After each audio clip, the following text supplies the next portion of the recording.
Okay, I think we're rolling. Okay. Excuse me. I'm going to show you how to take your double nasty and stop your reeds from sticking to your soundboards. It's a little tricky, but very easy. Okay. Now, let me make sure that we got the camera here right on the calls. Bear with me for a sec. Okay, good, perfect. Okay. You need some basic lip balm, chapstick, original, flavorless.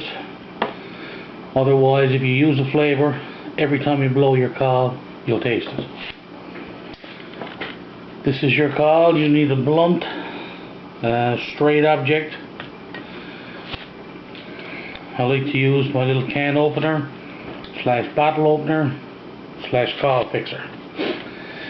So what we do, very gently, we don't want to damage the soundboard, your full reed, your 3/4 reed, and I don't know if you can see it here or not, but this one has a dimple. So when you install your reeds back, you actually have to tune your call. And with Buck Gardner, he makes it pretty simple. If you'll notice this, all your reeds are centered. So when you put everything back together, just make sure the small reed is in front of the big reed with the dimple facing into the reeds, and make sure your reeds are pushed all the way down here. So to begin, this is the Buck Gardner Double Nasty. This is, as Brendan says, my favorite call. You'll notice the wording has gone off it, but it is the Double Nasty. There's the tall timber, another very good call. Now, we'll take the cork and push the cork through. You'll notice the reeds and all came with it. Holler through, put those down. Now this is your soundboard. You'll notice there's a hollow there. Take your bit of lip balm, just rub it on, and of course everybody knows lip balm is wax. Now we have a problem. Problem we have is we have a buildup. So just take a little tissue or a little piece of cloth, wipe off the excess. So this is a wax. Now see where it's building up in here? We have to make sure that all of that comes out. So we'll take our little bit of tissue, run it in through the soundboard there. We can make this use as a double tool if need be. Make sure we get all that out of there. Very, very, very important to get that out. We don't want to leave any residue, any excess buildup, because that will ruin the sound of your call.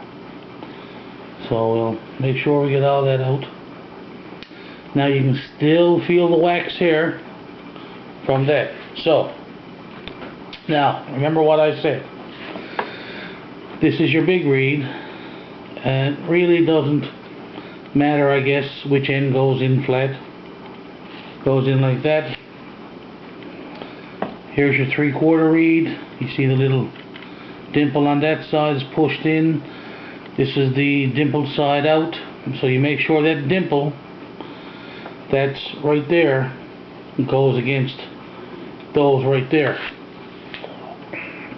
Now, this cork is rubber, so it's a bit hard to put in place, so I like to use a special lubricant.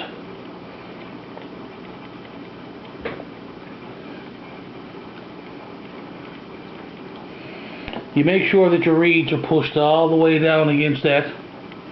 Then you push your cork in right here. You make sure your reeds are lined up flat. Now this is a little bit of a bugger of a job to do, actually. And this actually looks easier than it is. But it's not terribly difficult. Depends on how much lubricant you use before you start it. The more of that particular lubricant that I'm using, the harder it gets. But so everything is lined up fairly centered. Push the cork there. Push the cork into place. Make sure your reeds are down. I like to use the flat tool again to make sure the cork is all the way down. It's in place. Now we'll see how it sounds.